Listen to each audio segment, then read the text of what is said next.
Hey guys, it's Jess. Welcome back to my channel, and this is gonna be my December wrap-up video. So I'm gonna try and keep this as short and sweet as possible because I do have a lot of books to get through. But I realised halfway through December that there was a book I never talked about in my November wrap-up. So I'm going to talk about that one quickly now because it deserves a mention on my channel. It was an absolutely amazing book. And that book is The Troop by Nick Cutter. So I read this in November.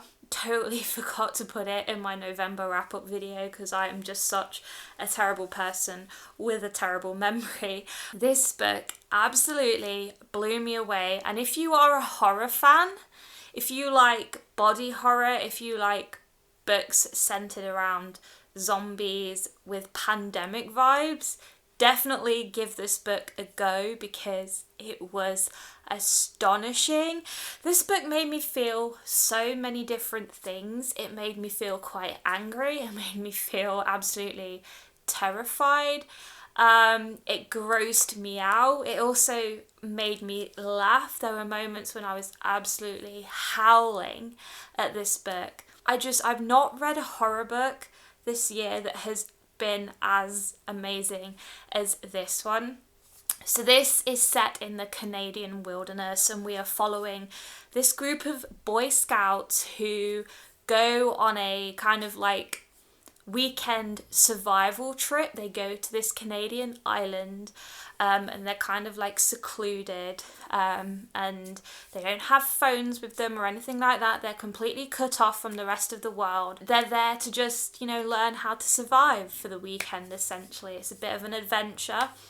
And then at some point during their first night, this man washes up on the beach and he's really strange and he's like shoveling dirt into his mouth. And then the Boy Scouts and their scoutmaster realise that this guy is very sick. And yeah, that's all I will say about it, but it went in a direction that I totally was not anticipating, and there were so many moments and I was just like, what the fuck? And it got to the point where I couldn't read this at night. I had to save it for the mornings because it was just creeping me out that much. Don't read this book if you're planning to have dinner because it is disgusting a lot of the time. I will say quickly as well that if things like body horror and animal abuse trigger you, don't read this because it is very heavy on those two aspects.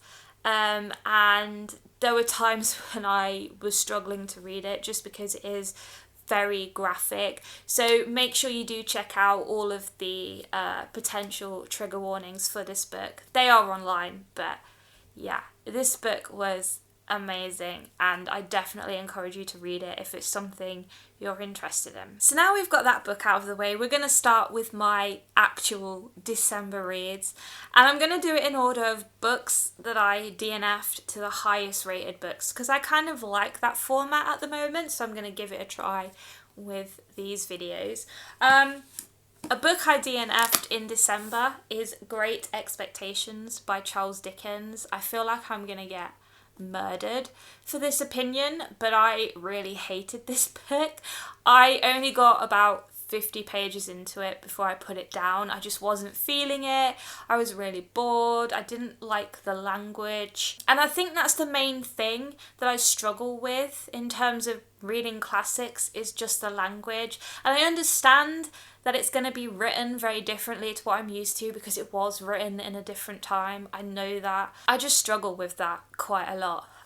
So yeah, I put this book down. I might go back and try and read it in the future, but honestly, I'm not really going to be that upset if I don't, just because it's not a book that I'm super excited about reading. I just wanted to give it a try. I'm sure there'll be a classic out there other than Dracula that I will absolutely love eventually, but this one wasn't it.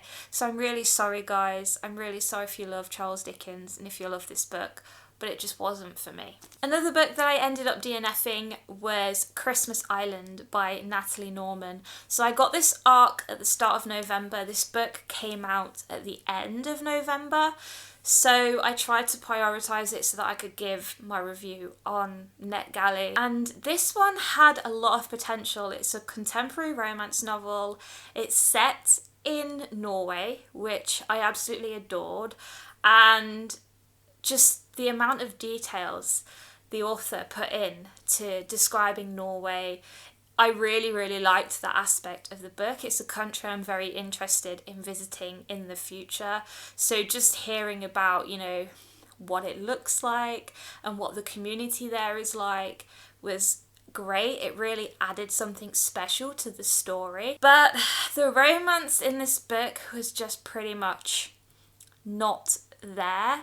It was really dry. The characters just didn't have a lot going for them. They just didn't feel like real people. They felt very flat. And so I will say we are following this character called, what's her name? Holly. In this book we're following Holly, who has taken a trip up to Norway for Christmas to spend it with her brother Jack, who lives over there. And she ends up meeting this guy called Tor. He's this big Norwegian guy, you know, stereotypical Norwegian guy. And they kind of strike up a friendship. He's described as the hermit in the community. He doesn't really go out much. He doesn't really talk to people. He's very isolated. But he meets Holly and then something changes in him and they kind of develop a bit of a friendship, which over time turns into a romance. But yeah, there was no chemistry between them at all.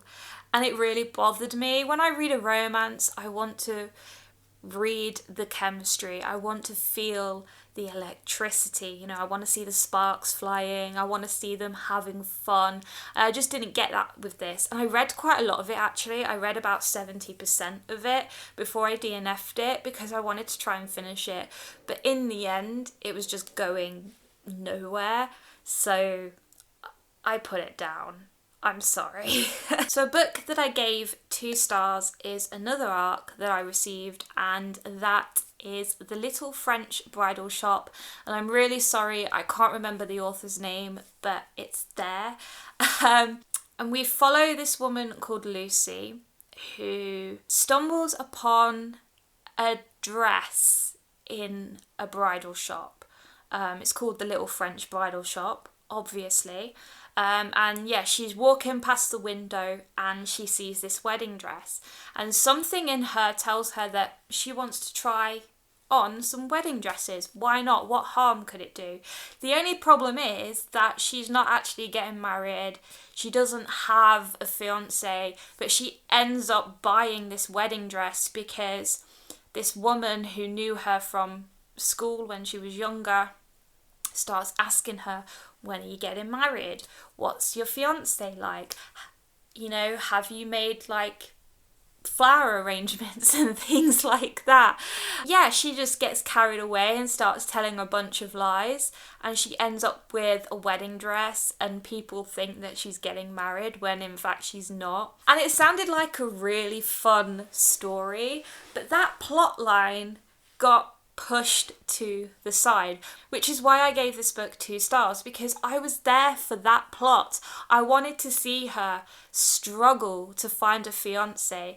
I wanted to see her, you know, try and coerce men into marrying her just so that she could have her wedding day. But instead, it kind of went in a very different direction, and there were characters that I weren't interested in, and it got very dry.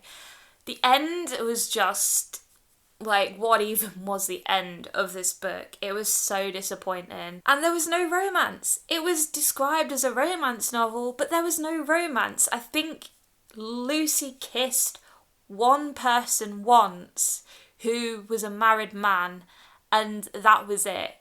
And it was just, ugh.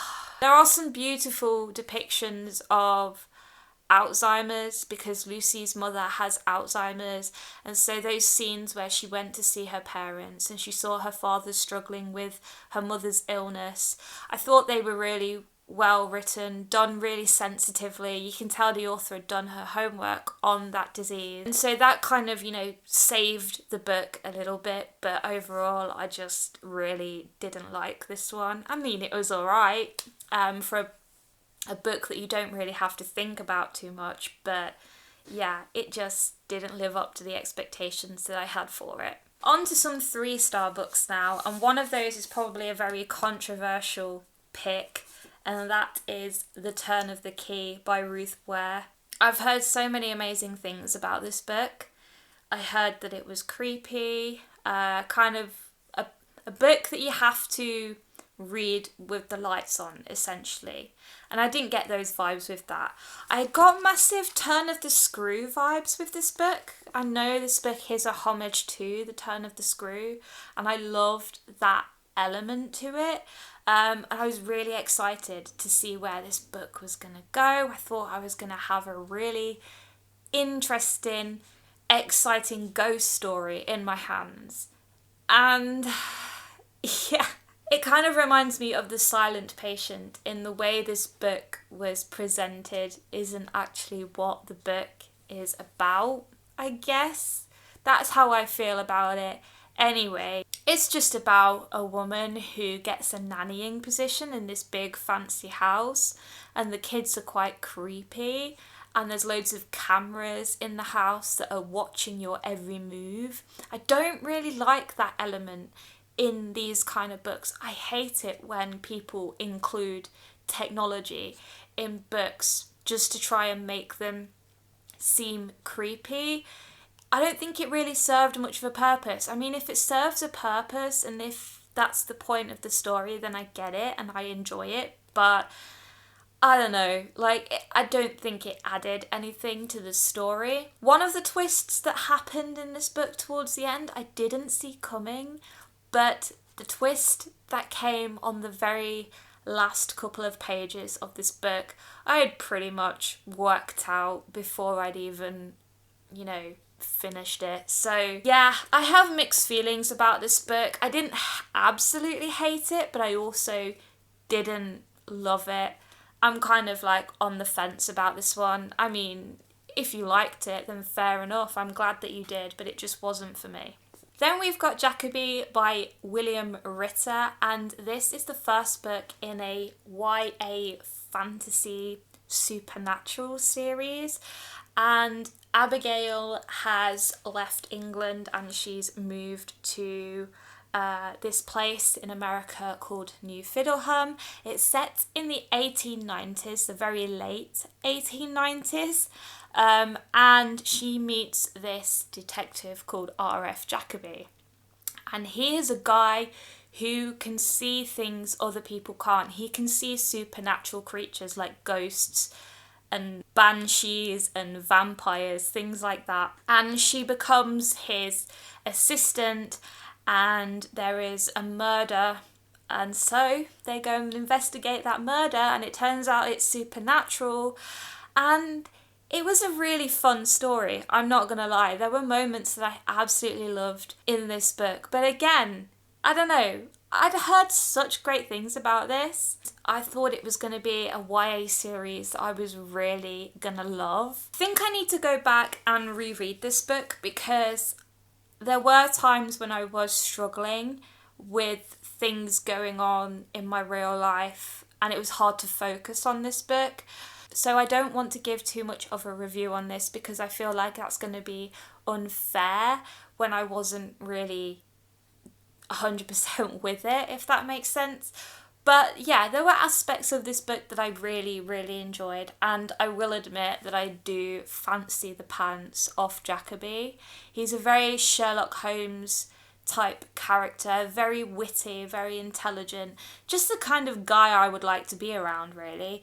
I think this would make for a fun movie. I'm not gonna lie, I could see this as a really cool movie or a really cool TV series. I love the vibes it gives off in this book. It's set around winter time, so there's lots of snow.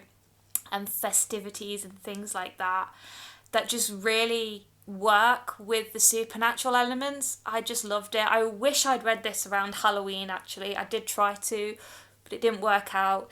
But yeah, I will reread this because I do want to give the other books in this series a go. I think it has a lot of potential, but there's not really a lot that I can say about it right now because my thoughts on this book are just a bit scrambled at the minute. On to a 4-star read, and that is Bunny by Mona Awad. I really liked this book. This is described as a satirical horror, and you can definitely tell when you read this book that it's not meant to be taken seriously. Mona Awad has such an interesting writing style, and it's a writing style that I like because it's very concise. You know, it's very straight to the point, quite simplistic, but it has something very special about it. And I loved a lot of the metaphors she used in this book, and I loved how sarcastic she made her character's voice. It was just absolutely hilarious to read. I loved it. I was hoping it was going to be a 5-star book. The thing that let it down for me was just that the ending felt a little bit rushed. It felt a little bit flat. You know, I kind of felt like there was something missing from this book. The middle as well kind of dragged a little bit, but it didn't drag enough for me to not want to keep reading it. I was still absolutely hooked. I loved all of the characters, even the annoying ones I really liked. So this book is all about a girl who is studying creative writing at university, and there's this group of girls that she has workshop with, but she's not really involved in their group. They call themselves Bunny, and they invite her to one of their weird ass workshops one night, and she realizes just how crazy these girls are. She gets swept along with the group, you know, she becomes a bunny. And yeah, it's just weird. Like, it's weird. It's more weird than I thought it was gonna be. But it was so much fun. And there's not a lot wrong with this book at all, to be honest. It was absolutely great from start to finish. I definitely encourage you to read it because it is a very unique horror story, and I don't think there are gonna be many books like this one for a very long time, if at all. So now we're going to move on to my 5-star reads for this month, and I'm so excited to talk to you about these books because wow. Ziggy, Stardust Me by James Brandon. This book was absolutely phenomenal, and it was one of my 5-star predictions. As soon as this book was on my radar, I knew that I had to read it. It's all about a kid called Jonathan. He's 17 and he lives in America. I think I said in my December TBR video that this book was set in Britain. It's not. It's set in America. And yeah, it's 1973, so there are a lot of things happening, like the Vietnam War. The Watergate scandal plays quite heavily in this book. And during those times, homosexuality was considered a mental illness. It was something that you could be criminalised for. And this book is all about Jonathan trying to come to terms with the fact that he is gay. He is going through conversion therapy, which is a very hard topic to read about. So a trigger warning there, because it's something that has affected a lot of gay men, and it still affects a lot of gay men. I didn't realise that it was still happening in America and other parts of the world, but unfortunately it is. And that just breaks my heart. Those scenes were so difficult to read, but I thought it was a massive education for me as well, because it's not something I'm very familiar with. I'd heard of it, but I didn't really know what it entailed. So kudos to this book for opening my eyes up to that. And yeah, so he's going through conversion therapy because, being gay isn't considered normal in those days, and his dad wanted to have a normal son. That's another thing that I loved about this book, actually, was the relationship that Jonathan had with his father and how Jonathan's sexuality affected that relationship. And they had some beautiful moments together, and there were times when I really thought that they were gonna, get on and have a really lovely relationship. I was really rooting for them both. And anyway, so in order to cope with everything that's going on in his life, Jonathan has concocted this world in his head for himself where he talks to his late mother, and his idol Ziggy Stardust is there with him, rooting for him, cheering him on, and his best friend Starla as well. And he ends up meeting this Native American boy called Webb, who is pretty okay with his sexuality. He doesn't make a point of it, but he's confident, he's comfortable in himself, and he kind of shows Jonathan that it's okay to be who he is, and they have such a beautiful relationship. Honestly, I could talk about this book all freaking night. It was so good. Please go and read it, because even though this author isn't Native American, he did a lot of extensive research into Native American people, into the things that they have experienced in the past and things that they are still tackling to this day. And he also talks about the two-spirit people in Native American groups. Two-spirit people are people who have different sexualities, and it's really, really interesting. I will link some links down in the description box below for you so you can go and check out all about two-spirit people. But this book was just absolutely incredible. I learned so much. I felt so much. I loved all of the characters. I loved the romance. Absolutely worth the 5 stars. My last 5-star book that I want to talk about is The Passengers by John Mars. And honestly, I can't believe it's taken me so long to read this fucking book, because everything that everyone has said about this book is absolutely 100% true. It's amazing. I read this book in 24 hours. I actually started it at 4 a.m. one morning because I couldn't sleep.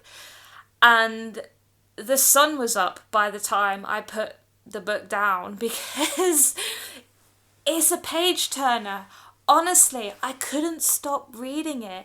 John Mars is an incredible writer in the sense that he leaves every chapter on a cliffhanger, and so you have to carry on because you need to know what's gonna happen next. Honestly, this book was so fucking intense. It's definitely an edge of your seat thriller for sure, and it's all about these driverless cars. So it's set a bit in the future, and everyone pretty much has a driverless car. There's different models of these cars, ranging from like basic to really luxurious, stylish type cars. There's 8 passengers, and they all get in their cars for very different reasons. Some of them are their own cars, some of them are taxis, and these cars get hacked by a hacker, and he's basically holding these passengers to ransom in order to get what he wants. There is so much to this plot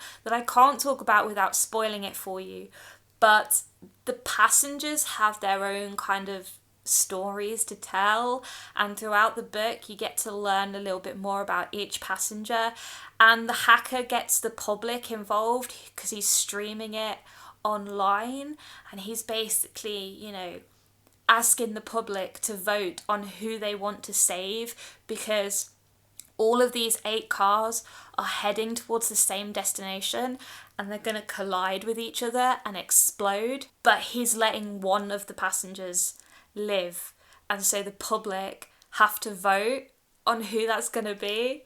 And it was so fucked up.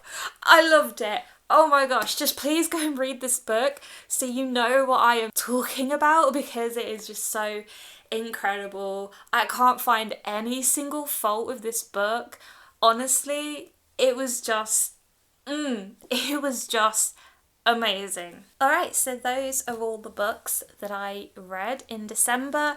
I do still need to finish Girls of Paper and Fire by Natasha Nagan. I did mention that in my January TBR video as well. I also did start listening to The Priory of the Orange Tree by Samantha Shannon on audiobook. I'm a little way into it now. I'm almost halfway through, I believe, but I'm not really feeling it. And again, I think that's just me. It's not the book. I think the story is incredible. It's just there is a lot to it. And I feel like I might have to pick up the physical book for this one just so that I can fully immerse myself in it more, because I do tend to listen to audiobooks when I'm doing other things. I'm not really giving it my full attention all of the time. So I'm not going to talk about this one in this video. I'll probably talk about it at some other point if I ever do finish it. But yeah, that's my December wrap up. Let me know in the comments down below if you've read any of these books and what you thought of them. I would love to hear your opinions. Do you agree with me? Do you disagree with me? Are you going to read these now I've talked about them, or are you going to avoid them like the plague? Let me know, because it's interesting. Yeah, I'm going to wrap this video up here. Thank you so much for watching, guys. Please leave a cheeky thumbs up if you like this video. Please subscribe to my channel so you can see more videos from me in the future. And I will see you all in my next video very soon. Bye, guys.